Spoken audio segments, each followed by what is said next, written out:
유튜브 어두우는 여러분들의 제보를 기다립니다. 채택 시 소정의 사례비를 지급해드리고 있으니 많은 참여 부탁드립니다. 그럼 오늘의 어두운 이야기 바로 시작합니다. 1999년 11월 13일 일본 아이치현 나고야시 니시구 평범한 주거지의 한 아파트에서 한 주부가 피를 흘리며 쓰러진 채 발견됩니다. 범인은 현장에서 사라졌고 사건은 26년 동안 미제로 남아 있었습니다. 그리고 26년 뒤 마침내 이 사건의 문이 다시 열리게 됩니다. 이 사건의 피해자는 당시 32세였던 주부 타카바 나미코, 남편 타카바 사토라, 그리고 2살 난 아들 코에이와 함께 지극히 평범한 일상을 살고 있었습니다. 그 누구도 이 집에서 곧 끔찍한 일이 벌어질 거라고 상상하지 못했습니다. 사건 당일 오전 9시 무렵 나미코는 출근 중이던 남편에게 전화를 걸어 말합니다. 이따가 코에이를 데리고 병원에 다녀올게. 그 시간 택배기사는 집을 찾았지만 인기척이 없어 돌아갑니다. 오전 10시 20분과 10시 40분 병원 간호사가 2번이나 집으로 전화를 걸었지만 아무도 받지 않았습니다. 집에서 병원까지는 자전거로 5분 거리. 그렇다면 나미코는 약 2시간 동안 어디에서 무엇을 하고 있었을까요? 오전 11시 10분 나미코는 2살 아들 코에이를 데리고 병원에 도착합니다. 진료를 마친 뒤 오전 11시 40분쯤 아파트 주차장에서 세차를 하던 한 주민은 나미코와 아이가 함께 아파트 안으로 들어가는 모습을 보았습니다. 이것이 살아있는 나미코를 본 마지막 목격담이었습니다. 오후 2시 30분 집주인의 아내는 자신이 딴 감을 나눠주기 위해 세입자들의 집을 돌고 있었습니다. 나미코의 집 앞에 섰을 때 안에서는 TV 소리와 아기의 울음소리가 들렸습니다. 하지만 아무리 벨을 눌러도 아무도 나오지 않았습니다.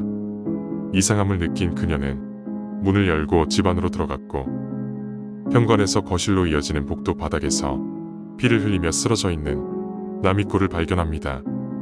경찰이 도착했을 때 나미코는 이미 숨을 거둔 상태였습니다. 복도에 엎드린 채 쓰러져 있었고 목에는 예리한 흉기에 찔린 상처가 여러 군데 남아 있었습니다. TV는 켜져 있었고 현관 앞에는 청소기가 놓여 있었습니다. 그리고 그 맞은편 탁자에는 2살짜리 아들 코에이가 아무런 상처도 없이 조용히 앉아 있었습니다.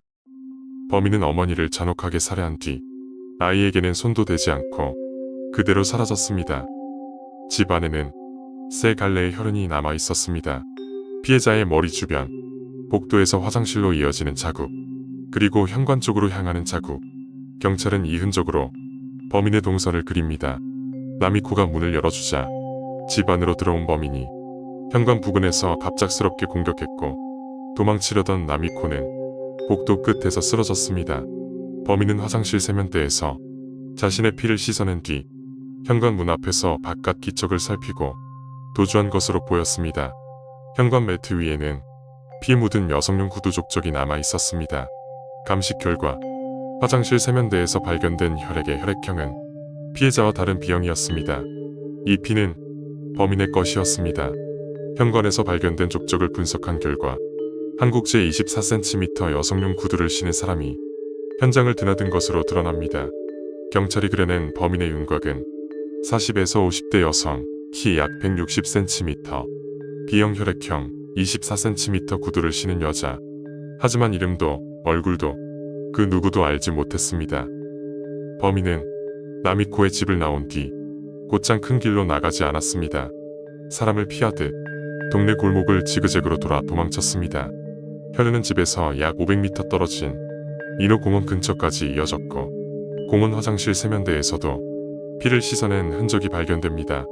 이 피 역시 집안 세면대의 혈흔과 동일인의 것이었습니다. 한 주민은 말했습니다. 40에서 50대로 보이는 한 여자가 팔에서 피를 흘리며 공원 쪽으로 걸어가고 있었다. 그러나 사건 다음 날 쏟아진 폭우는 남아있던 모든 흔적을 말 그대로 씻어버렸습니다. 사건 이후 남편 타카바 사토루는 아들과 함께 다른 곳으로 이사했지만 나미코와 살던 집만은 그대로 남겨두었습니다.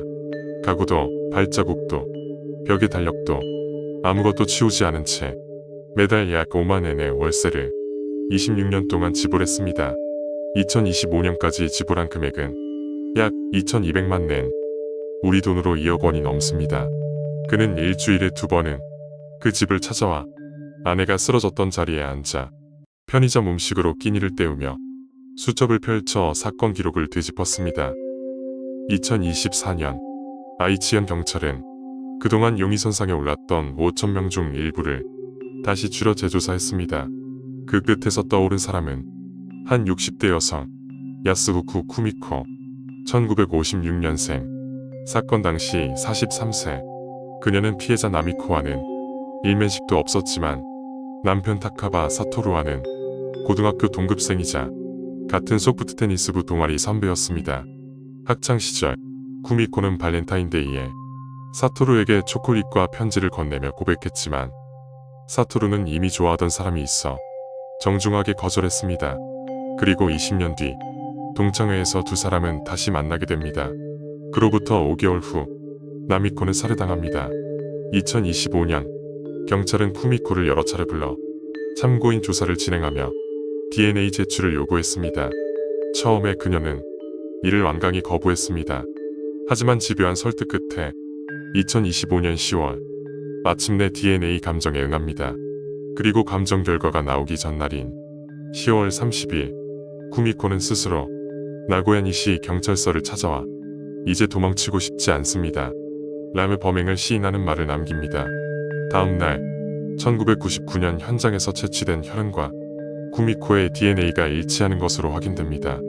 26년 동안 이름조차 없었던 범인이 드디어 야스후쿠 쿠미코라는 선명한 이름을 갖게 된 순간이었습니다.